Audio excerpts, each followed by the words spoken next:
Es war einmal ein junger Mann namens Erlfried Eichelhardt von Sack. Da er allerdings so einen bescheuerten Namen hatte und ständig ein siffiges rotes Supreme-Hütchen trug, nannten ihn alle nur Rotkäppchen. Eines Tages brachte es Bier und Börek zu seiner Großmutter, denn die war damn sick. Doch auf dem Weg dorthin begegnete es dem großen bösen Wolf.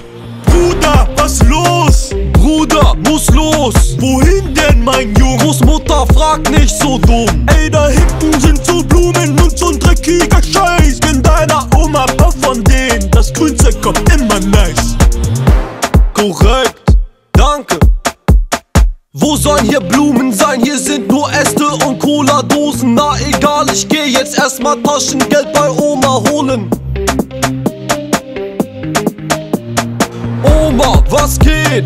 Digga, zu spät. Warum sind deine Ohren so groß? Damit ich besser höre, was los? Warum sind deine Augen so rot? Ich hab den halben Wald hier gesmoked. Warum sind deine Hände so groß? Damit ich schneller fappe, mein Sohn. Warum hast du so einen großen Mund? Damit meine Raplines krasser flow. Alle meine Bassenmesser schaff ich kleine Zähne und die lass ich mir sicher vor keine Fähne. Jede Line smooth wie mein Fell, denn ich am meisten Gene. Erklär dir meine Pläne, denn du kannst keinen mehr erzählen. Ja, hier im Wald, wenn Dinge anders geregelt, von aber jeder gefressen, dann gibt es keine Probleme. Egal ob 7 Geist sein oder 3 kleine Schweinemänner, ich bin der Wolf und mein Atem ist einfach länger. Jeder weiß von mir ein Finger, aber dein Style lausig. Was soll das hier mit deinem peinlichen Outfit? Deine Oma war der Anfang, jetzt hast du Pläne verputzt. Was willst du machen, denn ich steh bei Peter unter Schutz? Oma, sag mal, wisst ihr, ist ein Börek oder nicht? Ja. Es war einmal eine Königin, die innerlich nicht ganz so stable war, wie sie sich äußerlich gab. Spieglein, Spieglein an der Wand. Was denn los, Mann? Wer ist die Schönste hier im Märchenland? Weiß ich nicht. Müsste ich nachgucken. Wie lang soll ich noch warten, Mann? Was glaubst du, wen du hier verarschen kannst? Alles klar, die hübscheste seid auf jeden Fall ihr. Nach Schneewittchen hier, denn die ist faktisch 1000-mal schöner und besser frisiert. Wow. Wie bitte was? Nein, nein, nein. Ich sollte die hübscheste im Märchenland sein. Jo, ist halt so, mach dir keinen Kopf, aber brauchst du mich noch? Oder kann ich jetzt weiter gucken? Sind wir durch? Gerade spielt FC Märchenwald gegen BSC Ritterburg. Ich werde mal los. Schneewittchen, du kleine, dumme... Fernab des Schlosses, hinter den 7 Bergen, bei den 7 Zwergen. Ja, wer seid ihr denn? Ich bin der John, ich bin der John, ich bin der John, ich bin der John, ich bin der John. Ich bin Jolene. Ich bin der John. Wie witzig, ihr seht ja alle gleich aus. Kann ich bei euch pennen? Klar. Cool. Und Schneewittchen lebte viele, sagen wir mal Monate, bei den 7 Zwergen im Walde. Bis zu jenem schicksalhaften Tag. Dann wollen wir Schneewittchen doch mal einen Besuch abstatten.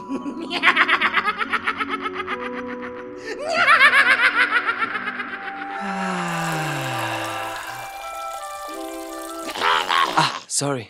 Ich habe gerade noch frischen Kaffee für die Jungs gemacht. Jo, kann ich rein? Nein.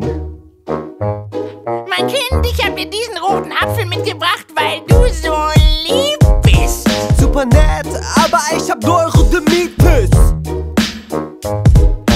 Diese krumme Frucht hier im gelben Gewand. Sorry, nein, Fructoseintolerant. Aber Brot ist doch wirklich kein Problem. Geht nicht, weil Gluten. Tüte Milch, hier, ich geb dir eine große. Bruder, Laktose. Erdnüsse, jetzt oder nie? Nie, wegen Nussallergie. Börek. Oh, ein Börek würde ich nehmen. Danke. Scheiße. La la la la la. Schneewittchen, hast du noch ein bisschen Kaffee? Ja, ich habe gerade einen neuen Kaffee gemacht. Boah, Börek. Kann ich schnell haben? Ja, nimm ruhig. Es war einmal ein Junge namens Hänsel und ein Mädchen namens Gretel. Die wurden von ihren Eltern in den großen, dunklen Wald geschickt, um dort ihr Glück zu finden. Alles klar, Kinder, wir sind noch mal am Goldstrand, ne? Aber Papa... Nix, Papa, wir lassen euch den Urlaub verderben. Kinder. Die beiden Kinder gingen tiefer und tiefer in den Wald hinein, ließen jedoch eine Fährte aus Krumen zurück, sodass sie denn einst den Weg wieder nach Hause finden mögen. das gute Barek. Es wurde später und kälter und der Hunger nagte sehr an ihnen, als sie plötzlich eine Pommesbude zwischen den Bäumen erblickten. Hungrig und hastig fingen die Kinder nichtsahnend an, die Pommes vom Tresen zu snacken. Ey, Finger weg von den Frieden, ihr Missetz! Das war der Wind, das himmlische Kind. Wollt ihr mich verarschen, vergessen? Der Knusper Knummes, doch nur an deiner Pommes. Ich muss ne Menge Rechnungen bezahlen. Für Essen frisst meine dreckigen Sandalen. Wir haben so schlimmen Hunger und auch so miesen Brand. All unser Börek verstreut und uns trotzdem verrannt. Das vergütet ihr mir, ihr kleinen Flaschen. Jetzt rein mit euch, ihr könnt gleich den Abwasch machen. Hänsel und Gretel verirrten sich im Wald. Es war so finster und auch so bitterkalt. Maul halten! Hänsel und Gretel. Hänsel, wir müssen hier abhauen. Aber wie? Hast du eine Idee? Ich glaube, ich habe da eine Idee. Extrablatt! Brandstifte, Kinder weiterhin auf der Flucht! Extrablatt! Extrablatt! Warum mach ich das eigentlich? Ist eh niemand hier.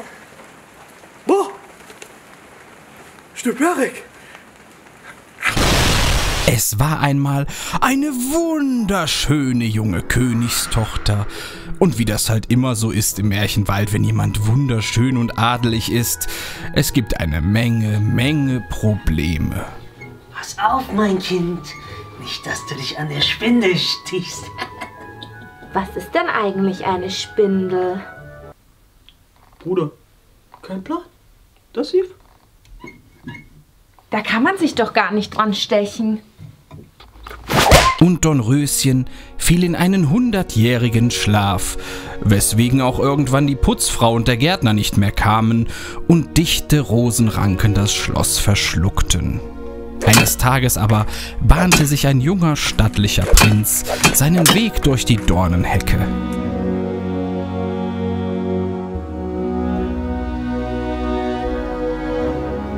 Hallo? Hallo? Plöpp.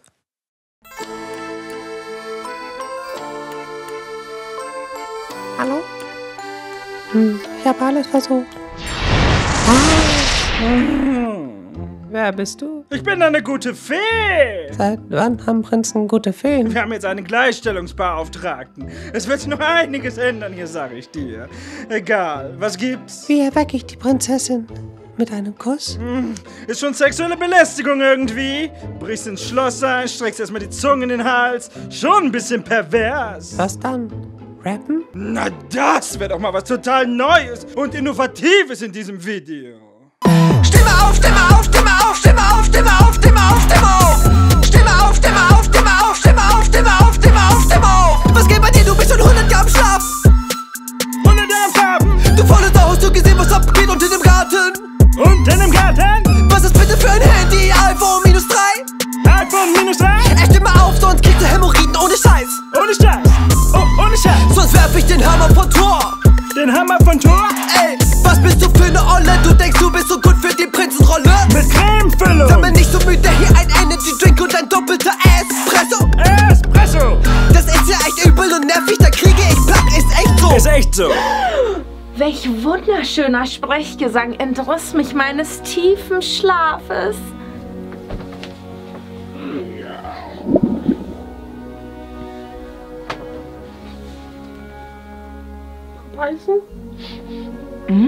Was ist das für eine fremdartige und wohlriechende Speise? Barek natürlich! Ich schätze, dass mir dies nicht munden wird. Hey Siri, such schlafende Prinzessin in meiner Umgebung. Und wenn sie nicht nee, das macht keinen Sinn. Alter, was war das für ein Scheiß? Schreibt gerne mal in die Kommentare, wie euch die Neuinterpretation der Märchen gefallen hat. Schreibt einfach irgendwas.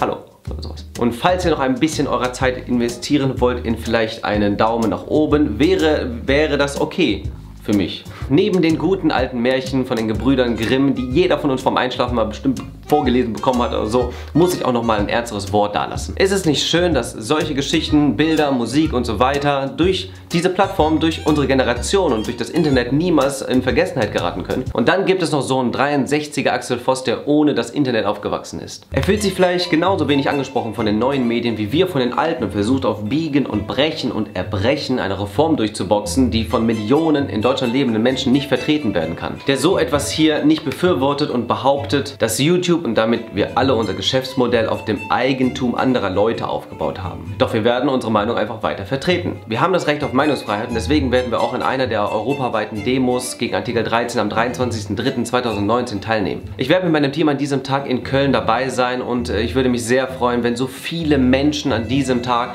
auf die Straße gehen und ihre Stimme erheben. Lasst uns weiterhin Zeichen setzen und der Generation X zeigen, wie stark wir gemeinsam sind und wie wichtig die Stimme des Volkes ist. Wenn ihr nicht in Köln dabei sein könnt, findet ihr im Internet alle Städte, die mitmachen. Ich empfehle euch die Seite savetheinternet.info, falls ihr nochmal Dinge nachlesen wollt. Ich verlinke es euch aber auch nochmal unten in der Beschreibung. Und natürlich nochmal vielen Dank an dich, Kelly, dass du mitgemacht hast bei so einem dämlichen Video.